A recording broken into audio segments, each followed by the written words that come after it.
At the end of the day, if Diana gets into power, she's just going to be Fawaz's lapdog. Sorry, Fawaz's female bitch. Man, I didn't. You want to throw insults? You don't even have sense. What's the female bitch? So welcome back, everybody. Today I'll be having a special guest. We're talking about young women in leadership positions and the challenges that come with that. Because I think it's a very complex position to hold, being somebody that is young and probably just starting adulthood and all of that.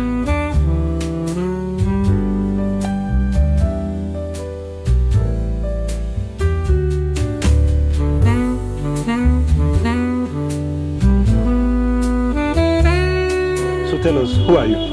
I'm Oluwatomisin, but everybody just calls me Diana, and I'm many things. I'm a digital storyteller, a writer, and most recently, a graduate of mass communication from Babcock University, where I served as the president of the Mass Communication Students Association. Like, how many students do you guys have in mass comm? Over 800. That was last session. Oh, I mean, for this session, I've graduated now, so I don't have any business with that anymore, but it'll probably be around that figure or more. So, essentially, you led 800 people. Yeah, basically, I like to believe that. You like to believe that? Yeah, I like to believe that. You're not sure for you? You're not really sure, but I like to believe that. Tom is going to walk us through our time as the president of the Mass Communication Association of Babcock University. What was your journey like to that position like? I think one word that will perfectly describe that is unexpected, because I served as treasurer when I was in 300 level, and when I became treasurer, it was because I was tired of basically watching uni happen to me like I wasn't happening to uni. Not necessarily because I wanted to be involved in student politics, but I was very passionate about my department, and I think everybody knows there's this stereotype that surrounds mass communication, like, oh, you're studying mass. Somebody told me when I was in 100 level, one 400 level boy asked me, oh, what I studied, and I said mass, and he said, yeah, so your parents wasted school fees. You, if you're watching this video. Anyway, but it was because, like I said, I got tired of uni happening to me. I wasn't happening to uni. Like, I was just watching uni life happen from the sidelines, and like, I was always letting a lot of opportunities pass me by because of how shy I was. Like, I grew up a very shy person. I feel like I'm still a shy person in some places, but I've done a lot of loosening up now. So I was just on a journey to basically come out of my shell. When it was time to basically contest for the elections after being treasurer, my plan was to step down from the post and just focus on final year and project and all of that, because I thought my friend Fawaz was going to contest for president, because Fawaz has a very contaminating presence. Like, he likes to not necessarily command attention in a bad way, but if he needs something done, he's going to let you know that he needs this thing done. Deadline is tonight. The deadline is tonight. Yeah. But me, on the other hand, if I need things done, I'll come and meet you and say how far I need this thing done. I won't necessarily tell you in front of everybody, but I'll make sure it's done. But I don't have to draw attention to myself to make sure that stuff gets done. But he did not contest because I think he said he didn't meet one of the requirements, so he was going to contest for vice president instead. And I was like, oh, Diana, go for president now. And I was like, really? Oh, Diana for president. I just started this whole thing of, I don't want to be shy again by doing even the treasurer I did, he didn't really demand that much from me, just running to bank every now and then. But president was a whole new thing. But I just said, fuck it. Is that allowed? Sorry. Yeah, don't worry. I said, fuck it. And I got the form and I contested. I actually had 3 opponents who were all men. I beat 2. Very interesting. Very important detail. I beat 2 important in the screening stage. One said, oh, we've had female presidents for the past 10 years, so he wants a male to be president. In other words, he said Emilokon. And he did not pass screening. But he wants to be president.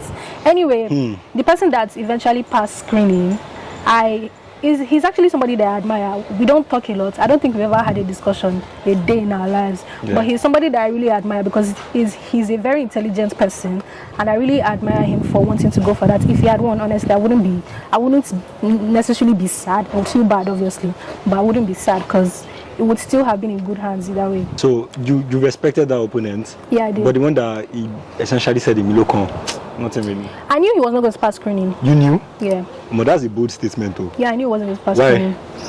He didn't have the president's aura. He didn't give? No. Cool. At all. Marshall. Moving forward from that, your campaign, like, what was it like? What was the process like? Do you guys do rallies, stuff like that? Yeah, so the way the culture is in Babcock, like I said, there are student association for departments, and then there's the major student association. Yeah, so those ones are the ones that print banners, they do rallies, they make noise everywhere. I thought of going for that, but honestly, there was just a lot of toxic energy there. A lot of the executives were usually males. There was a lot of toxic masculinity always going on there. Wait first, Tommy, before, I'm sorry to interrupt you. Do you hate men?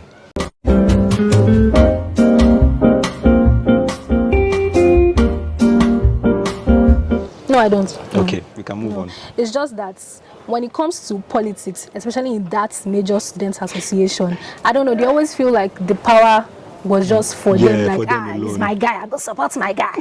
I want to support my guy, I'm going for rally. Because there was a girl, a lady, I'm so sorry, that contested for president for this current session. And there were a lot of arguments that, that how can she be going for president, because I think she has like a small stature and everything. But I was really proud of how far she went during her campaign and everything. She really went all out.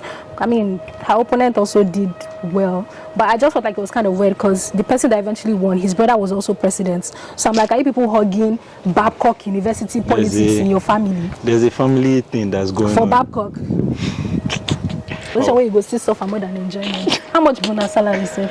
Judging from what you said, that means your campaign wasn't too hectic. It wasn't for departmental associations. Our campaigns are majorly just online. You would design flyers, obviously. Yeah, and definitely. you would post on group chats and all that, but it was majorly online.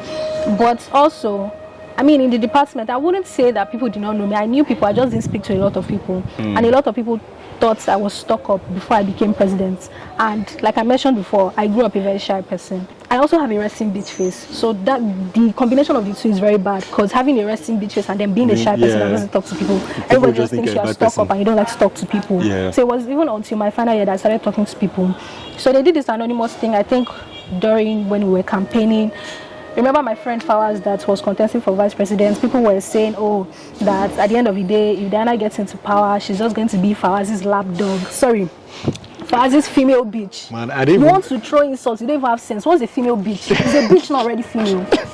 The person that typed. Anyway, let's move on from that. I didn't even know that school politics was this. So there were comments like that, obviously, but I still went for it regardless, because is this from somebody that does not know English? Now? Exactly. Like at that point, you now have like something to actually prove, because before you were kind of even disinterested. But when you start seeing people talk about it, then you'll be like, oh really? I was now like determined to now show them shaggy. Like, no worry, we go meet for front. Exactly, and we did meet for front. But when you entered, did you? I can't say did you show them shaggy, because obviously as the president, I'm not actually meant to show anybody shaggy.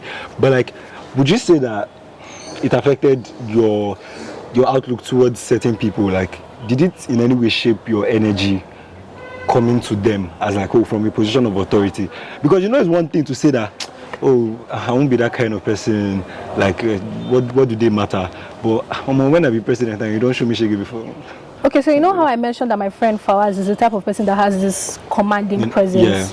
Not necessarily intimidating, but when he wants to speak, people listen to him. That's not to say people don't listen to me, but I prefer to be at the sidelines. So if I had announcements to make, or if there was anything to announce, I would just let Fawaz do that, because my voice is not even loud. My voice is not even loud. If there's no mic, you're not going to hear me. Even with mic, people don't still hear me. Like, I still struggle. So Fawaz was basically one that did most of that. But I mean, being president over people that are my classmates and everything, I don't think I was ever commanding, or I came from a position of authority, so to speak. I just made sure to start talking to people more. Because you have to relate with them. Exactly, I had to start talking to them. And I figured out that I actually missed out on a lot, like not talking to my classmates from 100 level to 300 level. Because I met a lot of beautiful people. If I start mentioning names, I'm going to cry. I mean, let me not mention names, but I mean, they know themselves. Come on, look at you. No, I love your classmates. I don't love all of them. It's not all of you I love, but the people I love, they know themselves. Oh my God. I need as many of them to see this video so that they will know what you actually think of them. Yeah. So some of you, Tommy doesn't actually love you. She just had to do it. No, it's something that they know though. They know? Yeah. Oh wow. I like you. You're very honest. Very. I also stopped, or some people stopped talking to me because of this same position. And it wasn't even that deep. It's just mass comm. It's not just mass comm, but it's just a departmental association. It was never that deep. Never that deep. you know this thing that they call imposter syndrome? I think the best of us actually suffer it. Was it something that was just there at the beginning, or like did it go away later on, or to the end, like you had it? I would say it wasn't there at the start, and I feel like it wasn't there at the start, and I feel like this position really just opened my eyes to see that even adults can be your ops, because the two sponsors, and when I say sponsors, I don't mean financial sponsors, I mean advisors, like people that we consult before taking decisions as executives. I realized that these were basically my ops. Before I contested for president, my friend Fawaz told one of the sponsors, I'll just call her Miss A or Dr. A, and she was telling Fawaz, oh, I don't think she can do a good job. Are you sure she can cope in this position? She told the past president this same thing, and mind you, this same person will see me outside and still be calling me Presido. President General. President General. And you're saying shit behind my back? A whole grown-ass woman with children, not children. And her cousin was also sponsored. That one, that one, I just feel like, I think that one is just the type of person that likes people to fund her, so to say. She likes people always coming to her office, be laughing at her. And like I said, I grew up very shy. I'm not that type of person. If it's not necessary to talk to you, I'm not going to talk.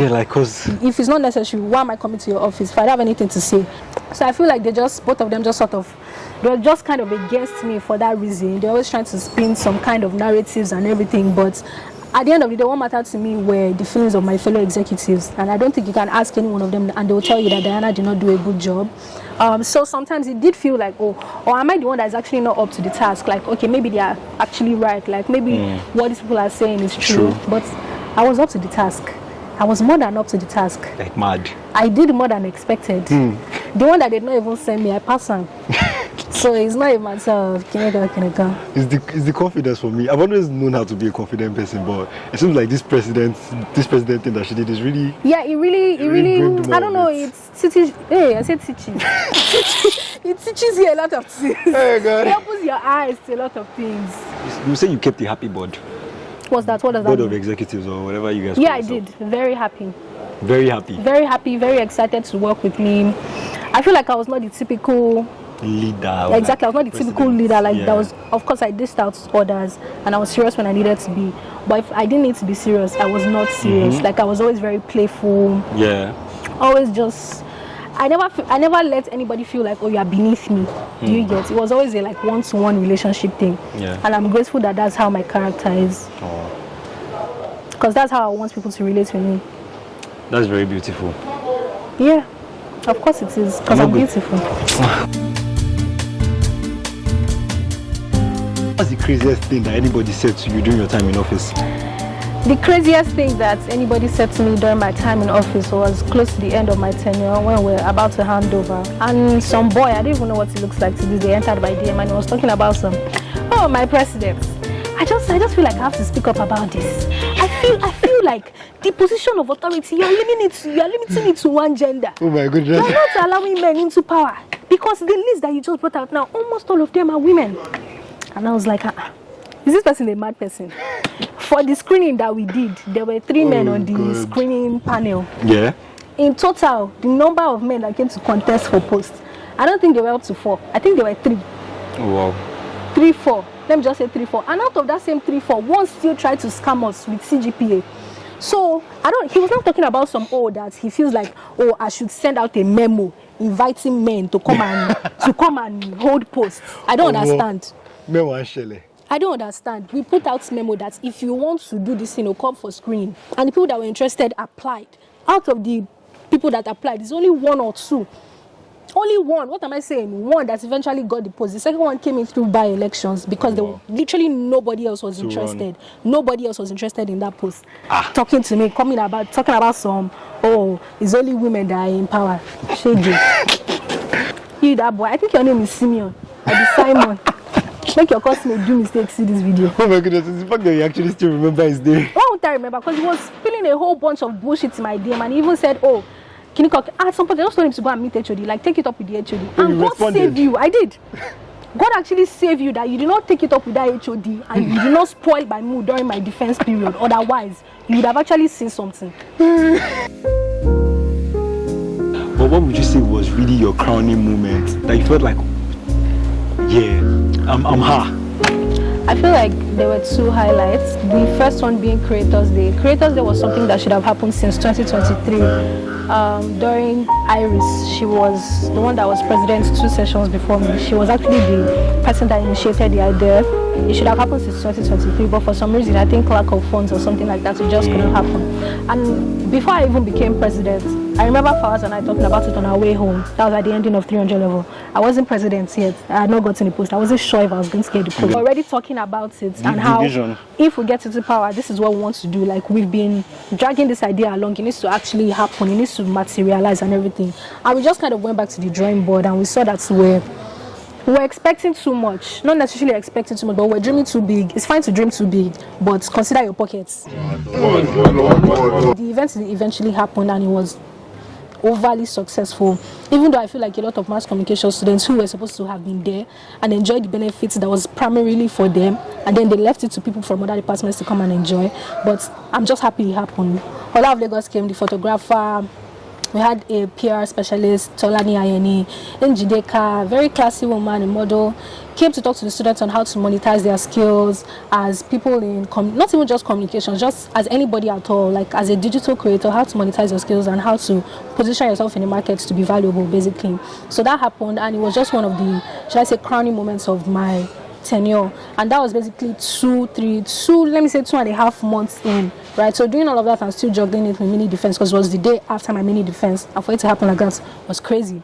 So that was one. And the second one was departmental week. I feel like the departmental weeks that happened before my tenure, they were interesting, but they were very basic. And one thing that I wanted to really prioritize during my tenure was the spirit of community. I feel like the departments really lacked that in comparison to other larger departments, like something like public health, their lecturers, their students, like they were like just one huge family, and I wanted something like that for mass communication as well. I'm sorry that I'm laughing, but this family thing that you just said, it reminds me of almost every class group chat. That one person that will just come and say, you guys were all one big That was me. That was me though. I wanted us to be like one big family. Oh my goodness.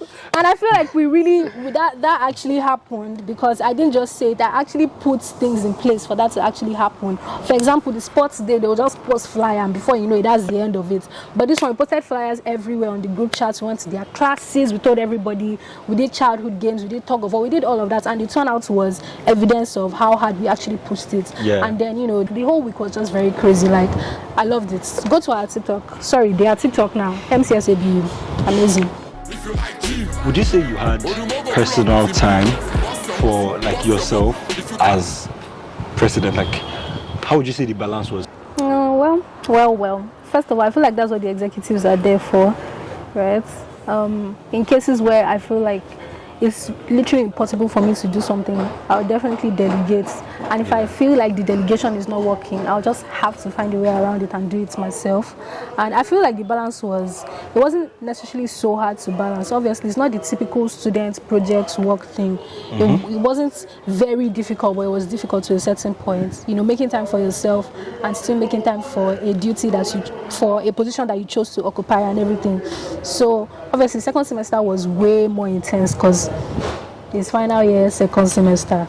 You're wrapping up projects, main defense and all of that. But I feel like one reason why it's really hit hard was because in early February, I lost my friend. That was like a very large blow. Do you guys? Because it's like everybody was looking at me like, oh, this person was in your student association, so as president, you're supposed to attend his burial as president. Kind of but he was my friend. Like, he was my very good friend. Do you get? And then those stupid course advisors that I talked about, they were there. On the day that this thing happened, they were at the hospital. They saw how I was looking like a mad woman. At the memorial too, when I was sobbing, they were there. Yeah. And they still went ahead to go and tell my friends that they feel like me as president, I'm too relaxed. Okay. I just lost my friend. I should be jumping up and down. That's a very, oh my God, I'm so happy. Insensitive thing to say. Very, very insensitive. And I feel like that's what just made me shut my doors to them totally. Like, you people don't have sense. I'm not sorry to say. So obviously that was a very large blow. When you lose somebody, it's not just 1 month, it's not 2 months. Like, I felt like I was running mad at some point. Like, random people started to look like him. It was very crazy. And at the same time, we're still working towards making departmental week a success and everything. So at some point, it was like I just had to shut that out. Like, during the day, I can work on, regular project work and all of that, and during the night I would cry myself to sleep. So may soul rest in peace. Amen. That must have been very tough on you. Tough. I feel like tough doesn't even begin to describe It doesn't cut it. Yeah. If you had a chance, say, let's say you traveled back in time, or you have never done it at all yet, do you think, with everything that you're saying, or with everything that you know now, do you think you'd do it again? I feel like I would, yeah. Because in as much as a bunch of people showed me shege, I feel like it still opened me up to a bunch of opportunities that are favoring me now. Like where I work now. Well, I didn't meet her because of this position, but I connected with her because of this position. And that's why I'm working where I'm working now. Oh, wow. So yeah, there were definitely opportunities that it's opened me up to, that somebody who did not occupy any position, that's not to say I'm better than them, but probably would not have had access to. So definitely I would do it again. I'll do it again. I feel like I'll just do some things better. Yeah, like starting up for myself with those two women. I feel like I just let them get away with a bunch of stuff. At this point, those women, they're your generational ups. No, like the second one actually properly insulted me, proper, because the dress I wore for dinner, it showed a bit of cleavage. So when we're having the, should I say, meeting to debrief about how everything went, and she was literally insulting me in front of the executives that I don't see the point of wearing clothes that will expose you. I feel like when you wear things like that, you don't have anything upstairs, so you want to make up for it with what you are showing. Me, I don't have anything upstairs. And she has PhD, you have PhD. And seeing you have PhD, you're a doctor. This is well, Sha. I don't graduate. You don't graduate. You don't. Come with me again. Like, you don't free. I'm free. It was nice having you here. I hope you guys had a nice time watching I hope so too. me and Diana Yap. And I'll see you on my next video.